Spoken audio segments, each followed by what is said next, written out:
The first thing you have to understand is that humans are loud. Not loud in the way a child is loud at a dinner table, or the way a drunk man is loud outside a bar at 2 in the morning. Loud in a different way. Loud in the way that makes other things go quiet just to listen. Loud in the way that fills rooms, fills spaces, fills the cold, empty distances between stars with signals and songs, and the constant, restless hum of a species that never learned how to stop talking. We had been broadcasting for roughly 300 years by the time the Galactic Cooperative found us. Radio waves first, then tight beam transmissions, then the layered quantum lattice communication arrays that the Tharosi helped us build after first contact. By the time the Cooperative formally admitted humanity to the lower councils, Earth was one of the most chatty planets in the entire spiral arm. We had 17 dedicated frequencies just for diplomatic traffic, another 42 for trade, hundreds more for scientific exchange, cultural broadcasts, entertainment feeds that somehow found audiences 40 light-years away. The Drevani, who are physiologically incapable of what humans call music, but who understand harmonic mathematics better than anyone, had developed something like an addiction to human radio dramas from the 1940s. They were still catching up. The point is, Earth talked. All the time, constantly, unstoppably. So when Earth went quiet, the galaxy noticed. My name is Coordinator Yessian Alvath, and I want to be very precise about what I experienced during those 47 days, because a lot of things have been said since then that are not quite accurate. Histories compress. Memories smooth themselves into shapes that make better sense in retrospect. I want to tell you what it actually felt like, in the order that it actually happened, because I think the sequence matters. I think you need to understand what we felt, not just what we did, if you want to understand what humans really are. I served as a communications coordinator for the 3rd relay station at Kelvith Point, which sits at the intersection of 3 major transit corridors about 11 light hours from Sol. It is not a glamorous posting. Most of what we handle is routine traffic, cargo manifests, passenger clearances, standard diplomatic dispatches. The exciting material goes through the primary hub at Verath Station. We get the bureaucratic overflow. But Kelvith Point is positioned in a way that makes it one of the first relay stations to receive transmissions from the Sol system, and one of the last to lose signal when conditions degrade. Which means that when the silence started, we were among the first to notice it. I was on my 3rd shift rotation of the week, a long one I was covering for a colleague who had a family matter, when my monitoring system flagged an anomaly in the Earth diplomatic frequency. Not an error exactly, not a corrupted signal or a detected malfunction, just an absence. A gap where there should have been something. I almost ignored it. That is the honest truth. I almost tagged it for routine follow-up and went back to the cargo manifests I was processing. We get gaps all the time. Maintenance windows, bureaucratic delays, equipment calibrations. An hour or 2 of silence on a single frequency is not unusual. But something made me pull up the full band monitoring instead of just the diplomatic channel. I do not know what made me do it. Perhaps I was bored. Perhaps some part of my pattern recognition was already picking up on something my conscious mind had not registered yet. What I saw was this: Earth's diplomatic frequency was silent. Earth's primary trade frequency was also silent. Earth's scientific exchange band, where they normally broadcast a constant stream of research updates and data requests, silent. The cultural broadcast frequencies, silent. The quantum lattice diplomatic arrays that the Tharosi had helped them build, and that ran entirely separately from conventional radio, silent. Not degraded, not corrupted, not throttled or experiencing interference. Silent. I sat with that for a moment. I remember the exact quality of the silence in the monitoring room, the low hum of the station's atmospheric processors, the faint clicking of my colleague Dremzen's data entry at the workstation behind me, the distant sound of a cargo loader somewhere in the docking section. Then I opened a channel to Verath Primary. Verath, this is Kelvith Point Coordinator Alvith. I'm registering complete signal absence on all Sol origin frequencies. Can you confirm on your end? There was a pause, longer than normal processing latency. I could almost feel the operator at Verath doing exactly what I had done, pulling up their monitoring, checking the readings, sitting with the strangeness of it for a moment. Kelvith confirmed. We're showing total signal absence on Sol origin bands. Duration appears to be, another pause, approximately 4 hours and 17 minutes at our end. Given your closer position, you'd be seeing further back in the timeline. What's your duration? I checked. 6 hours and 43 minutes, I said. Another pause. That's not a maintenance window. No, I agreed. It's not. The thing about Earth going quiet is that the first explanations are always mundane. You reach for the mundane ones first because the universe is mostly mundane, and because the mundane ones are less frightening. Equipment failure, a cascading fault in the primary transmission arrays, some kind of bureaucratic catastrophe that had accidentally ordered all outgoing signals suspended. A solar event that was disrupting transmission in ways we hadn't anticipated. A system-wide software update that had temporarily taken every communications platform offline simultaneously. We generated a list of 47 possible mundane explanations in the first 6 hours. The cooperative has protocols for communication blackouts from member worlds. They happen occasionally, usually for technical reasons, and the protocol is structured specifically to avoid panic. You do not immediately assume the worst. You exhaust the mundane explanations first. We sent a query signal to Earth. Standard protocol, a simple please confirm status, transmission on the emergency frequency that all cooperative member worlds were required to monitor at all times. No response. We sent a secondary query through the Tharosi quantum lattice relay, which bypasses conventional transmission entirely and functions through a different physical mechanism. No response. We sent a third transmission through a backup frequency that Earth had registered for use only in extreme situations. A frequency that hadn't been touched in 60 years because there had never been an extreme situation that required it. No response. 31 of our 47 mundane explanations required at least one of those transmission pathways to be functional. We crossed them off the list. What remained was darker. My supervisor, Senior Coordinator Vethais Orun, arrived at the monitoring center about 9 hours into the blackout. She was a Paline, a species with 4 arms, and a face that humans often described as inscrutable, though I always thought that was a failure of human imagination rather than any actual inscrutability on the part of the Paline. Vethais was, in fact, very expressive if you knew what to look for. Right now, she was looking at my monitoring display with an expression that in Paline facial language translated roughly as "this is very bad and I am trying to appear calm." 14 hours now, I told her. She made a gesture with her second left arm, a sort of slow outward rotation that means something like resigned acknowledgement. The council has been notified.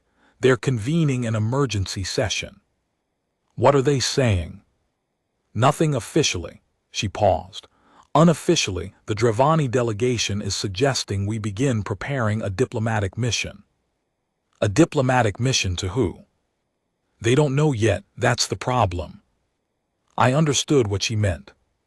If something had happened to Earth, if some external actor had somehow silenced the most vocal species in the cooperative, then a diplomatic mission implied there was someone to be diplomatic with, someone who had done this, someone who was choosing in this moment to go unanswered. That possibility was one of the remaining ones on our list. It was not a comfortable possibility. What about the others? I asked. The other explanations. Vethais ran all four hands through the fur-like sensory filaments on her upper torso, a gesture of deep unease that she would have suppressed in a formal setting, but didn't bother suppressing with me because we'd worked together for 11 years. The modeling team has been running scenarios. There are 3 explanations left that they consider statistically plausible. 3. The first is a catastrophic failure of Earth's entire communications infrastructure. Every array, every relay, every backup system, every civilian transmitter, all failing simultaneously or in such rapid cascade that the total blackout appears nearly instantaneous. The team gives this a 12% probability. And the second, a biological or technological event affecting human cognitive function in a way that prevents intentional communication. Essentially, every human on Earth incapacitated simultaneously. I felt something cold in my chest. Probability. 8%. And it requires a mechanism we've never observed and can't currently explain. And the third. Vethais looked at me with her inscrutable face. The third is that something is happening on Earth that humans are choosing not to tell us about, she said. That the silence is intentional. That Earth has, for reasons we don't yet understand, decided to stop communicating with the rest of the cooperative. Why would they do that? That, she said, is the question the Council is currently spending a great deal of time on. I want to take a moment here to describe what Earth's silence felt like from the outside, because I'm not sure most humans understand what their world sounds like to the rest of the cooperative. It's easy to think of your own transmissions as just noise, bureaucratic traffic, routine updates, the background hum of a civilization going about its business. You don't notice it because you're inside it. But for those of us who monitored it from outside, Earth's communication output was something else entirely. It was recognizable. It had a quality that you could identify even before you processed the specific content, a kind of rhythmic density, an emotional temperature, a characteristic way of layering information that was distinctly human. The Drevani linguists who specialized in human communication described it as something like music.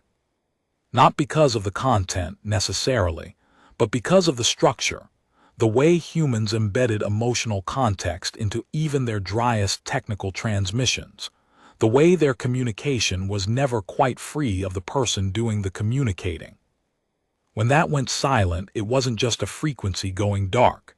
It was a presence disappearing, something warm and specific and recognizable, simply gone. And in its place, nothing. Not the structured nothing of a maintained silence, not the textured nothing of interference or degradation, just absence, pure and complete and deeply, profoundly wrong. On the 18th day of the blackout, the Vereth primary station picked up something. Not from Earth. From the Sol system, but not Earth specifically. From a point in space approximately 0.8 AU from the planet, which placed it somewhere in the general vicinity of the inner asteroid belt, or possibly slightly inward of that depending on the current orbital positions. It was not a standard communication format. It was not using any of the registered cooperative frequencies. It was a short, tight burst transmission using a modulation scheme that our systems flagged as unrecognized, possibly human origin. Possibly human origin. That was the phrase that circulated through the relay networks for the next 12 hours, while the technical teams at Vereth tried to decode what they'd received. I was on shift when the translation came through. Vethais pulled me off the routine monitoring and called me to her office, which meant whatever was in that transmission was significant enough to warrant a personal briefing rather than a standard distribution. She was sitting behind her workstation with all four arms folded, a posture I associated with her when she was either very focused or very troubled, and I couldn't tell which this was. She turned her display toward me. The translation was fragmentary. The burst transmission was short, and the modulation was unconventional enough that the translation algorithms were generating significant uncertainty flags.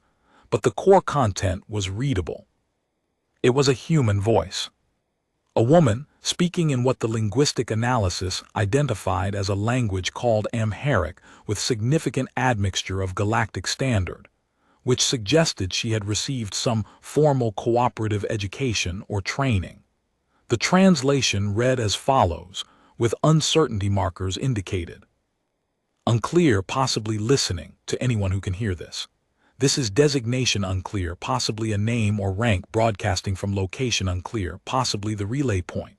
Do not attempt contact with Earth directly. Repeat, do not word unclear, possibly respond or approach Earth directly. We are situation word unclear but emphasis marker alive. I say again, we are alive. There are number unclear, high probability, 17,000 of us in signal loss. That was it. The transmission ended there, cut off or intentionally terminated. I read it 3 times. 17,000, I said. That's the high probability interpretation of the number, yes. Earth has 8 billion people. Yes, Veth, I said, it does. The cold thing in my chest from a week ago was back, but larger now and heavier. What happened to the rest of them? Vethais did the forearm fold thing tighter, if that was possible.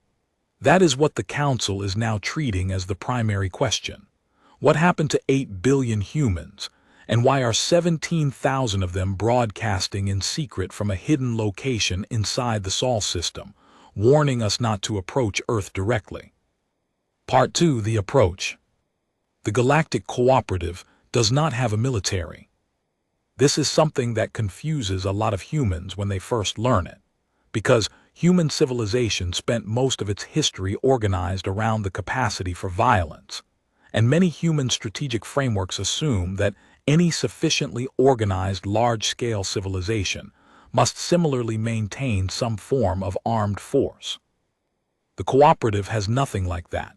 It has peacekeeping units, lightly armed patrol vessels that handle piracy and boundary disputes, and the occasional rogue mining operation.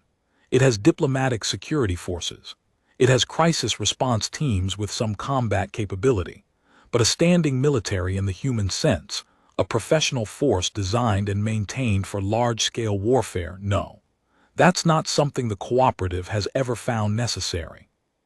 In 140 years of membership, humans had been asking the Cooperative to reconsider that position.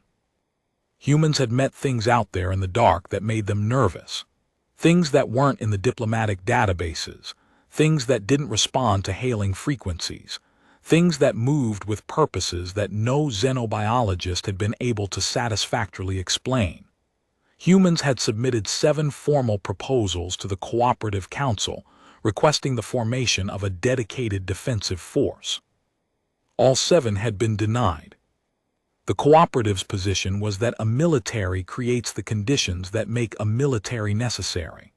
The Cooperative's position was that the presence of a large armed force signals aggression and invites response.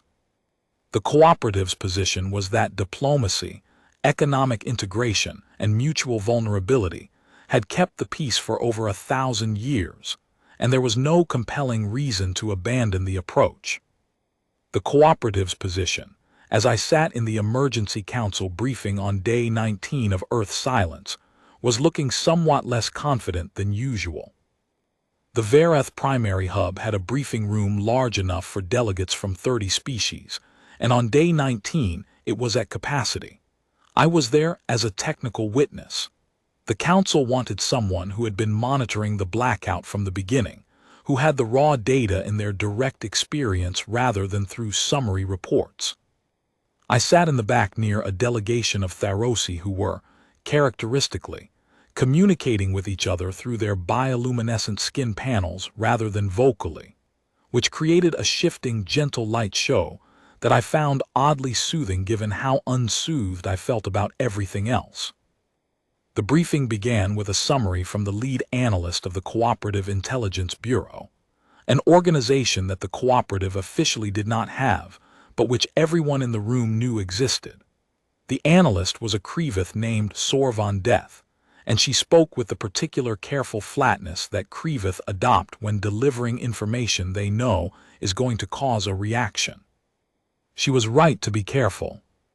The analysis of the burst transmission from day 18 had been combined with long-range sensor readings of the Sol system, with passive monitoring of all electromagnetic output from Earth, and with the consultation of 14 xenobiological databases covering every known spacefaring species.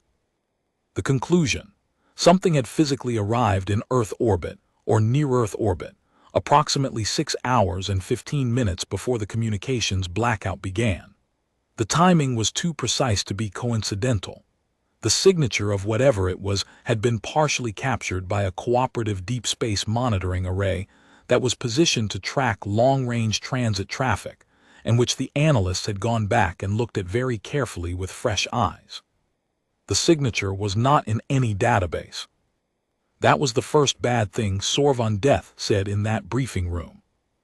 The second bad thing she said was this: based on the mass estimates from the gravitational effect analysis, what had arrived in near-Earth space was not a ship in the conventional sense. It was not a fleet of ships. It was one object, a single object, positioned approximately 12,000 kilometers above Earth's surface, well within the atmosphere of the outer magnetosphere, which had a mass equivalent to roughly 17 times that of the largest vessel in the cooperative's peacekeeping fleet. 17 times. That would make it approximately 14 kilometers in the longest dimension, minimum. The room was quiet in a particular way after Sor von said that. The Tharosi stopped their light panels for a moment. The Drevani delegation, who occupy a frequency range that includes human radio transmissions, and who had been among the most concerned about the blackout, made a sound in their infrasonic range that the translators didn't attempt to render, but that everyone in the room understood as distress. "Is it conclave?" someone asked. I didn't see who. The question came from somewhere in the middle of the room. "We don't know," Sor von said. "The conclave register of known vessels and station structures does not contain this profile. However, the conclave register is not complete, and the conclave has been known to develop new platform types without cooperative notification. We cannot rule out conclave origin." The conclave. That was the name the cooperative used for the entity that humans had spent 40 years calling something more colorful and specifically unprintable. The conclave was not a member of the cooperative. The conclave was, depending on who you asked, either a loose federation of species who had rejected cooperative membership for philosophical reasons, or a structured hegemony of species who were attempting to build an alternative power structure to challenge the cooperative's influence in the outer arm. The conclave had never done anything that could be classified as an openly hostile act. They had also never been particularly interested in diplomatic engagement. They existed in a kind of uncomfortable parallel to the cooperative, close enough to bump against us occasionally, distant enough that the bumping had never escalated to anything more than diplomatic complaint. But a 14-kilometer object in near-Earth orbit. That was bumping with a great deal of force. "What are the options?" the Paline Council representative asked. Her name was Prelate Ashen, and she was the highest-ranking official in that room, which meant she was the one who had to ask the questions that everyone else was sitting with. Sor von's pause was barely perceptible, but I caught it. "The options are limited by our uncertainty about the object's nature and the situation on Earth. We could send a diplomatic vessel to hail the object standard protocol. We could position monitoring assets at the edge of the Sol system to gather more data. We could attempt to make contact with the 17,000 humans who transmitted on day 18. Or we could." She paused again. "Or we could invoke the emergency intervention protocol." The room got very quiet again. The Emergency Intervention Protocol was a provision that had been added to the Cooperative Charter approximately 30 years ago, after a period of intensive lobbying by the human delegation. It allowed the Council to authorize a military response, using the cooperative's peacekeeping forces in combat configuration, to protect a member world from what the Charter language called coercive external interference. It had never been invoked. Most senior cooperative officials had spent years quietly hoping it would never need to be. On what grounds? Prelate Ashen asked. A member world of the cooperative has been silenced. An unidentified object of military-relevant scale is present in that world's orbital space. A small group of survivors from that world has transmitted a warning advising against direct approach. Those three facts together, Sorvan said carefully, meet the threshold for reasonable concern. Reasonable concern is not the protocol threshold. No, Sorvan agreed. The protocol threshold is imminent threat to a member world. I would submit that the available evidence suggests we are past imminent and into actual. What happened next took 11 days, and I am going to be honest with you. I don't fully understand all of it. I was present for the parts of it that happened at Kelvith Point and Verath Primary. Other parts I learned about afterward, from briefings and witness accounts and the official record. Some of the most important parts happened in places I had no access to, conducted by people whose accounts I had to piece together later. But I want to tell you what I know about those 11 days, because they are the context for what the humans did, and without the context, what the humans did looks different than it actually was. The Council authorized a monitoring mission on day 21, not the emergency protocol, not yet, but a cautious positioning of 3 cooperative peacekeeping vessels at the outer edge of the Sol system, far enough to be outside any plausible engagement range, close enough to gather better data.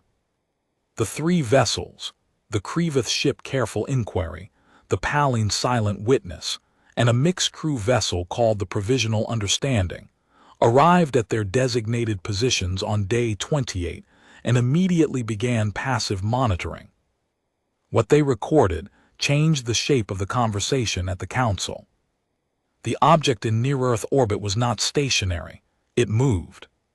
Slowly, deliberately, in patterns that the monitoring teams identified as systematic scanning, not random drift, not orbital mechanics, but intentional movement with changing orientations that suggested active sensor sweeps of the planet below. Every 12 hours, it completed a full rotation that exposed every part of Earth's surface to whatever sensor suite it was running. Earth remained silent, but not completely dark. The monitoring vessels, with their more sensitive equipment positioned closer to the system, picked up something that the relay stations had been too far away to detect. Very faint, very short, very carefully directed transmissions from the surface of Earth, not random broadcasts. Tight beam signals, aimed away from the object in orbit and directed at specific coordinates in space. The coordinates were, in several cases, the positions where the 3 cooperative monitoring vessels were now located. Earth was talking, just very, very quietly and very carefully making sure that the thing in orbit couldn't hear. The Provisional Understanding received the first legible transmission on day 30. I got the transcript because Vethais had been formally brought into the monitoring coordination team by this point, and she pulled me in with her. So I read the transcript in real time as it came through, sitting next to Vethais in the Verath Primary Monitoring Center, watching the words appear on the display. The transmission was from a human woman. She identified herself as Dr. Priya Subramaniam, formerly of the Earth Diplomatic Corps, now. And this was the phrase she used, and it landed in my mind with a weight I still feel when I think about it, speaking on behalf of what remains of Earth's organized resistance. What remains? The transmission was not long. She spoke quickly, with occasional pauses that the linguistic analysis team later identified as consistent with the behavioral patterns of someone speaking in hiding, someone who was monitoring external conditions while speaking and was prepared to stop at any moment. She spoke as follows, and I have the complete transcript, so I'm not going from memory here. To the cooperative vessels in Sol Outer System, we can see you, and we are glad you came. We have limited time and limited power for transmissions, so I'm going to tell you the essential things as quickly as I can.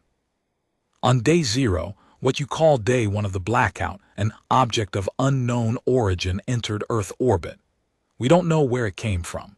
It didn't transit through any of the standard approaches.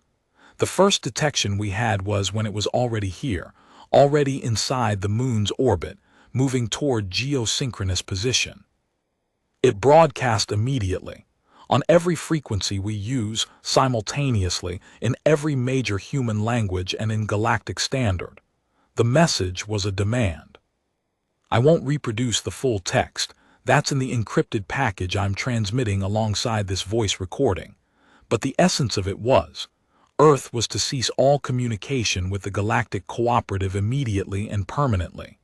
We were to withdraw our membership from the cooperative formally, and declare ourselves an independent, unaffiliated world. We were to do this within 6 hours of the broadcast, or there would be consequences. We didn't do it. The consequences they were what you might expect from something that size, targeted, precise. They weren't trying to destroy the planet. They were trying to demonstrate capability. They were trying to show us that they could reach any point on the surface at any time and eliminate any infrastructure they chose to. In the first 24 hours, they destroyed 47 major communications installations. Not randomly, specifically chosen to maximize impact on our ability to transmit outward.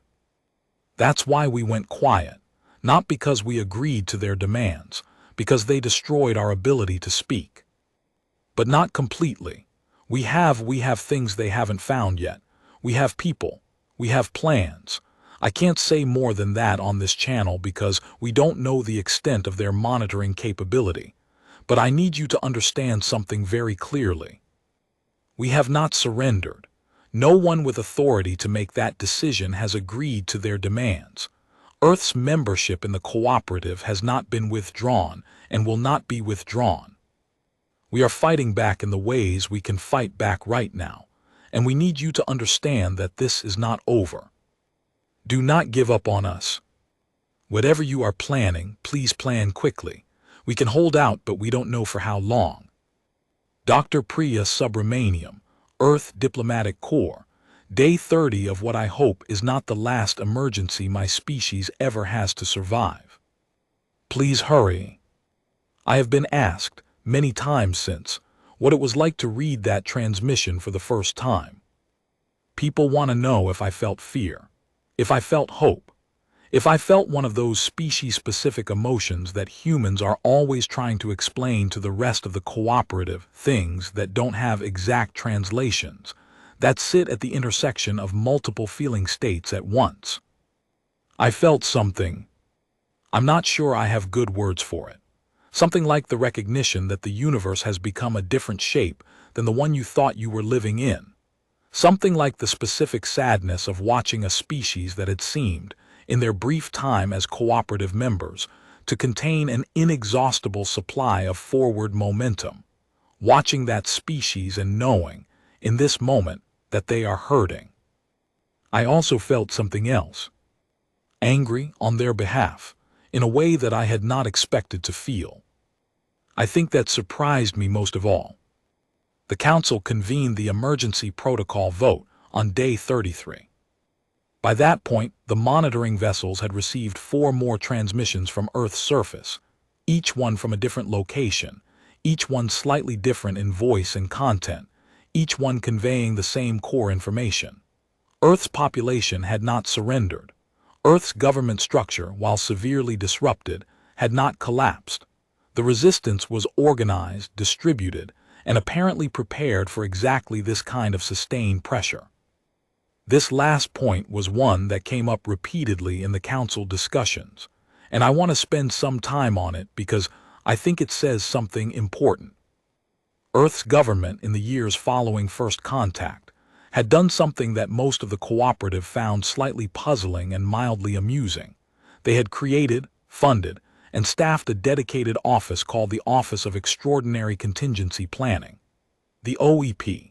Its mandate was to plan for scenarios that were considered so unlikely as to be essentially speculative, existential risks, first contact emergencies, civilizational disruption events. Most cooperative member worlds had some version of crisis planning. The OEP was distinctive because it planned for things that had, at the time of planning, essentially zero historical precedent. Because humans had looked at the history of their own civilization, the wars, the pandemics, the collapses, the near misses, and decided that the responsible thing to do was to plan for the things you couldn't predict, not just the things you could. The resistance Dr. Subramaniam was describing was not improvised. It was not a spontaneous uprising of people who happened to still be alive. It was a pre-planned, pre-resourced, pre-rehearsed response to exactly the scenario that was currently unfolding, an orbital threat with the capability to target surface infrastructure, attempting to coerce Earth into political compliance. The humans had planned for this. 40 years ago, someone in the OEP had sat in an office somewhere and thought, what if something very large and very hostile arrives in Earth orbit and tries to make us do things we don't want to do? And then they had written a plan. And then other people had taken that plan and built infrastructure around it, and trained people for it, and rehearsed it, and updated it as new information became available. The planet was occupied. The communications grid was largely destroyed, but the resistance was running on a plan that had been designed specifically for this moment. I think about that sometimes. The faith it takes to plan for something you genuinely hope never happens. The kind of thinking that says, we must be ready for the worst possible thing, even if being ready means spending resources on something that might never be needed, even if it means spending your career preparing for a disaster that might not come in your lifetime. The Tharosi representative on the council, a being named Solith Von, who was, by Tharosi standards, very young, and who had a particular quality of stillness that I always found both calming and slightly unnerving, said something in that day 33 session that I have not forgotten. She said, the humans plan for this because they understand something that we, in our long peace, may have forgotten. They understand that the universe does not care about your treaties. They understand that the only reason a peace holds is that someone, somewhere, is willing to defend it. They have been trying to tell us this for 40 years. Nobody argued with her. The protocol vote passed 19-4. What came next was complicated and slow, and involved a great many discussions between the council and the leaders of the peacekeeping fleet commanders, and a great many arguments about rules of engagement and liability frameworks, and exactly what military response meant in practical terms when the cooperative's peacekeeping forces had never actually been deployed in anything like this context. I was not party to most of those discussions. I continued monitoring from Kelvith Point, while the diplomatic and military machinery of the cooperative ground slowly and uncertainly into gear. But I was monitoring the Sol system signals, and I was paying very close attention to what was happening on Earth. And what was happening on Earth during those 11 days between the protocol vote and the eventual deployment was extraordinary. The resistance was not waiting. I have to be careful here, because some of what I know about this period came from after the fact, from the accounts of the people who were living through it, reconstructed once communication with Earth was fully restored. But I want to include it because it happened, and because it's important, and because the timeline of what Earth was doing while the cooperative was deliberating is part of the story. On day 22 of the blackout, before the monitoring vessels had even arrived at their positions, a group of approximately 300 humans had made contact with the object in orbit, not via radio, via physical approach, using a collection of modified spacecraft that, Dr. Subramaniam's later testimony would explain, had been kept in a set of underground launch facilities specifically designed to be electromagnetically shielded from detection from orbit. These spacecraft were not, by anyone's measure, military vessels. They were former cargo transporters, research vessels, one decommissioned private passenger ship. They had been modified in ways that were creative and in some cases genuinely brilliant, and in almost all cases deeply inadvisable from a safety standpoint. 300 humans got into spacecraft that were not designed for what they were doing, and flew directly toward a 14-kilometer hostile object in low Earth orbit, and attempted to attach themselves to its hull. Of the original 300, approximately 264 completed the approach. The others had to turn back due to equipment failures, which, given the improvised nature of the vessels, is honestly better than the engineers had privately predicted. 264 humans attached themselves, physically, to the hull of the object that had silenced their world. What they did after that I will come to, but I want you to sit with that number for a moment. 264 people, getting into improvised spacecraft, flying toward a thing that had already demonstrated the ability to strike any point on the Earth's surface, not because they were ordered to, not because they had a clear plan for success, but because they had decided, as individuals and as a group, that doing something was better than doing nothing. That physically being present, physically making their existence undeniable, was a form of resistance even if they couldn't articulate exactly how. One of the pilots, a man named Kebed Worku, who was, prior to the blackout, a commercial cargo pilot with 17 years of experience and no military training whatsoever, left a recording before departure that was recovered later. He spoke in Amharic, with his young daughter in the background making sounds that the translator identified as contentment. She was asleep. He had apparently recorded this while sitting next to her bed. He said, "I don't know if this is going to work. I've read the plan and I understand the plan, but plans are plans and this is real and I don't know. What I know is that if I stay here and do nothing and something happens, I will not be able to explain to her, when she is old enough to understand, why I stayed here and did nothing. So I'm going. If this works, I'll tell her about it when she's grown. If it doesn't, well, she'll be all right. She has people." He paused. Earth has people. Part 4. The humans do the thing humans do.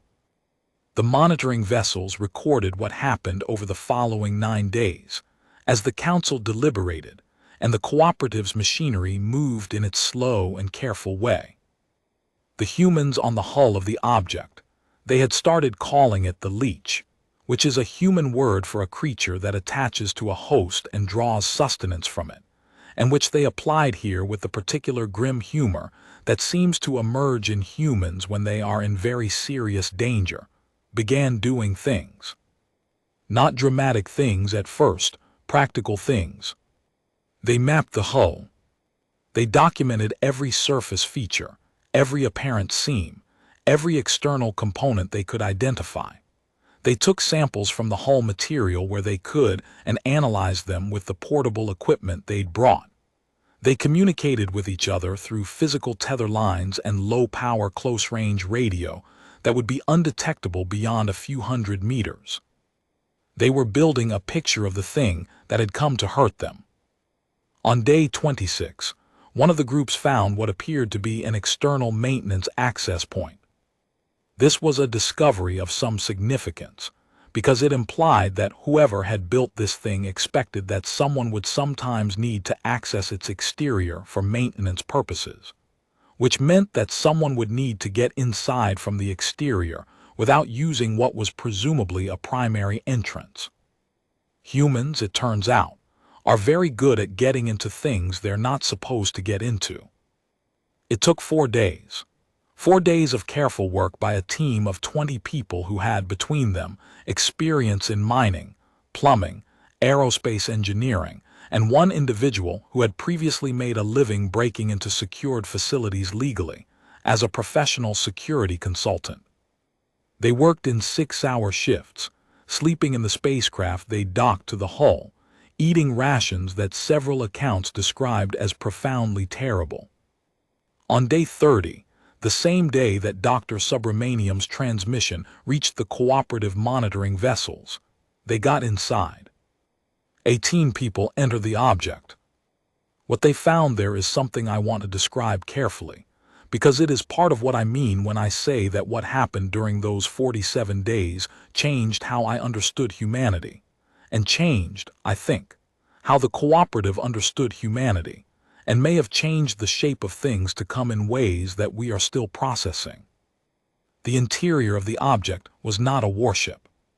This was the first thing and the most important thing that the humans inside reported back through their tetherline relay system. They expected weapons. They expected crew quarters, command centers, the infrastructure of an aggressive occupying force. What they found was different. The object was primarily automated. The parts of it that they were able to access in those first days showed a level of autonomous operation that suggested a very small crew, possibly no crew at all, or a crew present only in a minimal supervisory role. The systems they could observe were running on pre-programmed protocols. The surface strike capability that had destroyed Earth's communications infrastructure was not controlled by anyone they could find, reaching back through the tetherline relay to them. It was running on automatic. The object was a weapon, yes, but it was a weapon that had been set and left running like a trap, like something that had been deployed and then, possibly, abandoned. That discovery changed things. Not immediately, not in any dramatic way. The humans inside spent 3 more days carefully mapping what they could reach, and they only reached a small portion of the total accessible volume. The object was vast, and most of it was inaccessible or actively dangerous to explore. But what they found suggested that whoever had sent this thing might not be actively present in the Sol system, might not even be monitoring closely. Which meant that the 18 people inside, and the 246 on the hull outside, and the 300 plus on Earth's surface actively coordinating this effort, were potentially dealing with a machine rather than an adversary. Machines can be reasoned with. Machines can be understood. Machines can, given sufficient knowledge, be turned off. On day 38, 7 days after the protocol vote, as the cooperative's response force was still being assembled and equipped and briefed on rules of engagement, something happened. The object went quiet. Not in the way Earth had gone quiet, not a suppressed silence, not a coerced silence. The object simply stopped. Its surface scanning rotation ceased. Its sensor sweeps paused. The faint electromagnetic output that the monitoring vessels had been tracking dropped to near zero. For 6 hours, nothing moved. The council, monitoring in real time, was in a continuous session. I was at my station at Kelvith Point, watching the data feed from the monitoring vessels, watching the Sol system signatures for any change. The room was very quiet. Dremsen, my colleague, had stopped even his data entry clicking. Then, on the object's hull, something happened that the monitoring vessel's long-range optics captured. A section of the hull, near what appeared to be the object's primary dorsal section, opened. Not explosively, not destructively, like a hatch. Something came out. The monitoring vessel's optics were not designed for the resolution required to give a clear image of what emerged. What they captured was a shape, or several shapes, that emerged from the open section, moved along the hull in a deliberate pattern, and then re-entered the object through the same hatch.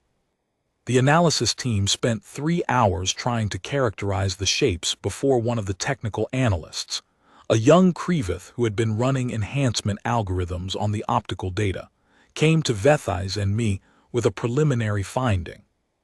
The shapes were not parts of the object. They were moving independently. They were not extensions of the machine. The enhancement resolved them approximately as follows: bipedal, consistent height range, consistent movement patterns suggesting a familiar anatomy. Human scale, human configured. The humans inside had found something, had done something, had reached, somehow, a system that allowed them to open a hatch that shouldn't have been openable from the inside. And then they'd gone outside. I want to be clear that what I'm about to describe is pieced together from multiple sources. The monitoring vessel data, the accounts of the people involved that were given after the fact, and the technical analysis that came later. At the time, we didn't know exactly what was happening. We only knew that something was. The humans who had gotten inside the object had spent their time finding, among other things, the object's external access control systems. Not the weapons systems. They had explicitly avoided touching anything that looked like it might relate to the strike capability, out of a very rational concern about what might happen if they accidentally triggered it. But the other systems, the maintenance systems, the navigation systems, the power management systems that controlled what the object did when it wasn't actively striking anything. One of the members of the interior team was a woman named Dr. Amara Osai, who had been, before the blackout, a professor of alien technology integration at the University of Cape Town. Her specialty was exactly this: understanding the functional architecture of non-human technology and finding bridges to human-compatible operation. She had spent 15 years studying cooperative technology and cooperative adjacent technology, writing papers about the principles of technological universality, the ways in which any sufficiently advanced technological civilization tended to converge on certain fundamental design approaches, because physics is physics and engineering is engineering regardless of the species doing it. She had been part of the OEP consultation group, which is why she was on the team that went inside. She spent 5 days working on the system she found. She made incremental progress, and then no progress, and then incremental progress again. Her colleagues kept the perimeter, kept mapping, kept passing her food she described in her later account as the most terrible thing she had ever consumed, and she had once spent a month doing field work in truly remote conditions. On day 37, one day before the object went quiet, she found something. She found a system she believed was a standby mode, a low-power mode that the object was designed to enter when it received a specific input. It was not a shutdown command. It was not a surrender protocol. It was something more like, her metaphor was this, like the way a computer goes to sleep when you close the lid. Not off, not done, just waiting. She didn't know if she had the right input. She didn't know what would happen if she tried it and got it wrong. She had no way to know if the object would treat the attempt as an attack and respond accordingly. She also had no way to communicate with anyone outside. Her tether line relay couldn't reach the surface directly, only to the team on the hull, and the team on the hull couldn't reach the surface in real time. She was 17 levels below the hull surface of a 14-kilometer hostile object that had destroyed most of Earth's communications infrastructure, alone with 7 colleagues, trying to decide whether to push a button. She pushed the button. The object entered standby mode at 3:47 UTC, on what the cooperative calendar recorded as day 38. The monitoring vessels saw it happen in real time. The scanning rotation stopped, the sensor emissions dropped, the faint power signatures that they'd been tracking across the object's surface contracted to a single point deep in the interior. Then the hatch opened, and the humans came out. They floated along the hull to the docking positions where their spacecraft waited. They reconnected with the team on the exterior. They made their way back to the improvised airlocks that 264 people had improvised their way through, back in what felt like another lifetime, before any of this had happened. And then, from the surface of Earth, because the object was in standby now, and its jamming systems were in standby along with everything else, a signal went out. Not a tight beam, not a whisper. The full spectrum, maximum power, layered frequency broadcast of a planet that had been silent for 38 days and was very, very done being silent. Dr. Subramaniam's voice, this time not quiet, not careful, not monitoring for detection. This is Earth. This is the Earth Diplomatic Corps, broadcasting on all frequencies. We are reporting that the threat object in near-Earth orbit has been placed in standby mode by a team of civilian volunteers operating without authorization from any government body, which is frankly the most human thing that could possibly have happened, and we are deeply proud of all of them. We are requesting full cooperative response to the SOL system. We need technical teams to help us understand what this thing is and where it came from. We need assistance rebuilding our communications infrastructure. We need medical support in several regions. And we need someone to please tell us what is going on in the rest of the galaxy, because we have been very, very out of the loop for 38 days, and we find that unacceptable. Earth is still a member of the Galactic Cooperative. Earth's membership was never withdrawn and will never be withdrawn. If you have been receiving transmissions suggesting otherwise, those transmissions were not authorized. We are loud, we are proud, and we are still here.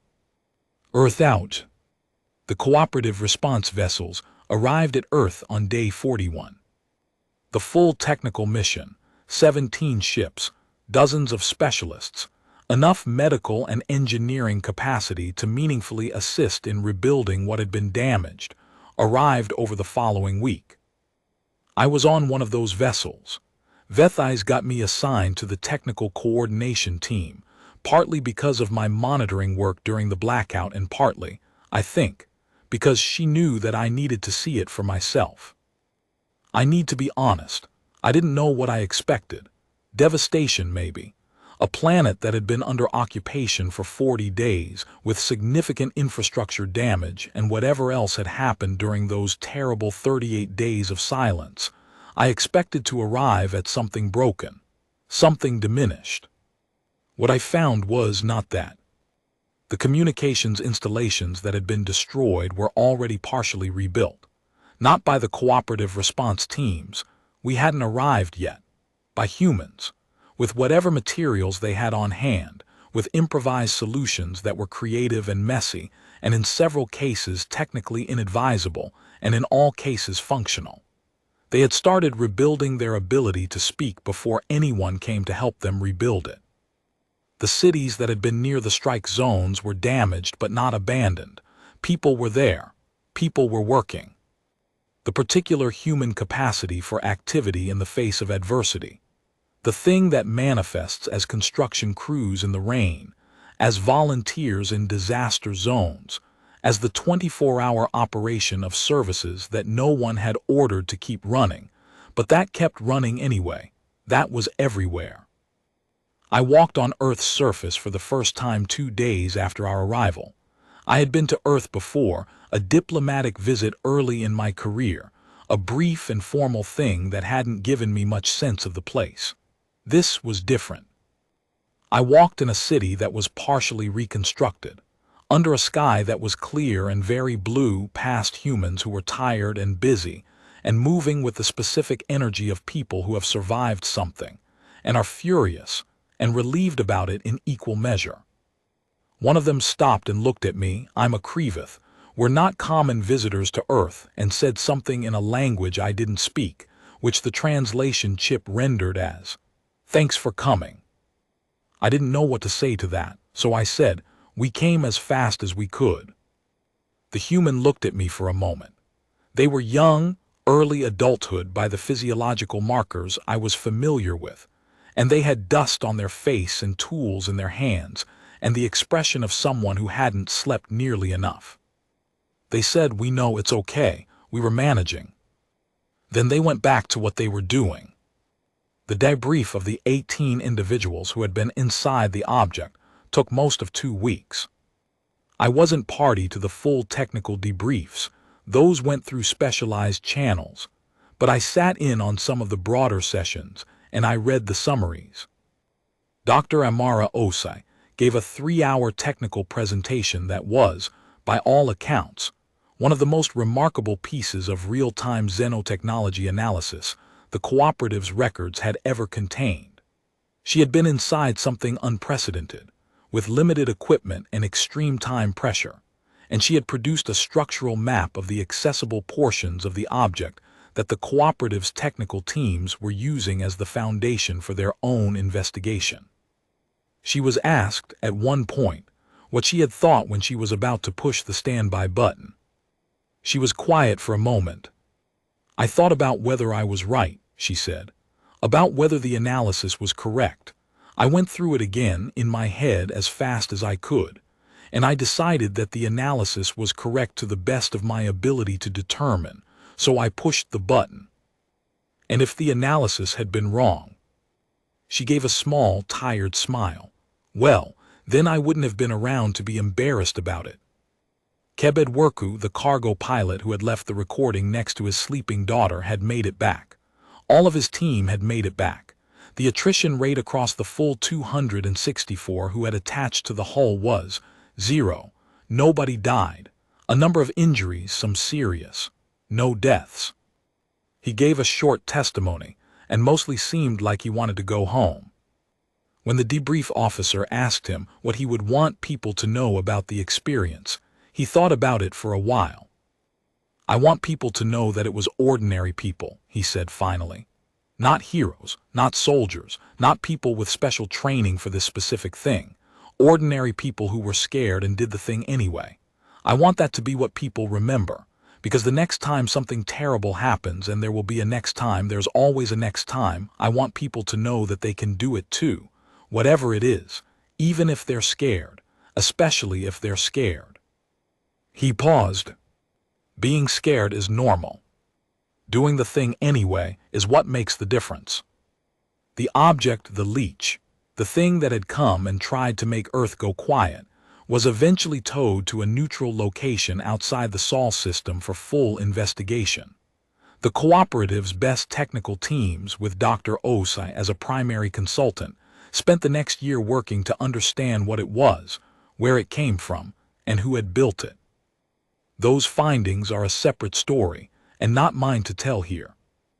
What I can tell you is what happened to Earth in the years after. Earth rebuilt. That was the simple, unsurprising, entirely predictable part. Humans rebuild. That's what they do. The infrastructure damage was repaired. The affected regions recovered. The communications networks came back online with redundancy systems that the post-incident review team recommended, and the humans built with what could only be described as enthusiasm. But something else happened too. The emergency protocol had been invoked for the first time in cooperative history. The debate that followed about military capacity, about preparedness, about the question that humans had been raising for 40 years, and that the cooperative had been politely declining to engage with for equally long, that debate became impossible to defer. Humans brought it back to the council with a new proposal, not a new military, not a standing army. Something different. A rapid response defense network, coordinated by the cooperative, funded jointly by member worlds, staffed by volunteers from all species who were willing to train and maintain readiness for exactly the kind of scenario that had just happened. It passed. Not unanimously. 4 member worlds abstained, citing philosophical objections, but it passed. The humans, characteristically, seemed less triumphant about this than everyone expected them to be. When I asked one of the Human Council representatives, a man named Minister Adami, who had been a diplomat for 30 years and who I had interacted with briefly during the post-incident discussions, why they weren't celebrating more, he gave me a long look. "Because we didn't want to be right," he said. "We spent 40 years arguing for this because we were afraid something like this would happen. Nobody wants to be right about that kind of thing. We'd rather have been wrong for 40 years and had the peace." He paused. "But we weren't wrong, and now we have to build something that makes sure we're harder to hurt next time, and the time after that. That's not a celebration, that's just work." Epilogue: what I learned. I have been asked in the years since what I think the blackout meant. For the cooperative, for humanity, for the shape of things going forward. I'm a communications coordinator. I'm not a philosopher or a strategic analyst or any of the things that would make my opinion particularly authoritative on those questions. But people ask, so I try to answer honestly. I think what it meant for the cooperative is this. We had built something beautiful and fragile, a peace sustained by goodwill and the assumption that goodwill was universal. Humans had been telling us, gently and then less gently, that goodwill is not always universal. We didn't want to hear it because hearing it required acknowledging that the peace we were proud of was not self-sustaining. It required work. It required the willingness to defend it. We know that now. We know it in a way that you only really know things through experience. We won't forget it. I think what it meant for humanity is more complicated, and I am not really qualified to say, but I'll offer an observation. In 40 years of cooperative membership, humans had been, in certain ways, the difficult member. The one who raised uncomfortable questions. The one who saw threats where others saw trade opportunities. The one who insisted on contingency, planning for scenarios that seemed extremely unlikely. The one who spent enormous resources preparing for emergencies that might never come. In 47 days, every one of those difficult, uncomfortable, inconvenient things became the reason they survived. The OEP plans, the underground launch facilities, the organized resistance framework, the volunteer teams that got an improvised spacecraft and flew toward a hostile object because someone, years ago, had thought through what it might take to do exactly that. The people like Dr. Osai, whose career studying alien technology had been built on a kind of intellectual stubbornness about preparedness that her colleagues had sometimes found excessive. All of it mattered, every resource spent on what might have been unnecessary, every uncomfortable conversation, every proposal that had been denied or delayed or politely set aside for later discussion. It all mattered. The last thing I want to say is about the silence. I monitored Earth's communications for years. I know what that signal sounds like when it's working, the density of it, the layers, the emotional temperature. When it came back on day 38, when Dr. Subramaniam's voice went out on full-spectrum broadcast and Earth announced itself to the galaxy again, the monitoring room at Kelvith Point went completely still for a moment. Not because it was frightening, not because it was concerning, because we had not realized until that moment how much we had missed it. Dremzen, my colleague of 11 years, who is not an emotional being in any way that maps cleanly onto human or Palline emotional frameworks, said something very quietly. He said, "Good, there they are." That's the thing about humans. They fill spaces. They fill frequencies. They fill silences with noise that somehow, over time, stops being noise and starts being something you depend on without quite knowing it. And when they go quiet, when something takes that from you, you understand, in a way that's difficult to explain but completely impossible to mistake, exactly what you had. The galaxy, during those 47 days, understood what it had. It never made that mistake again.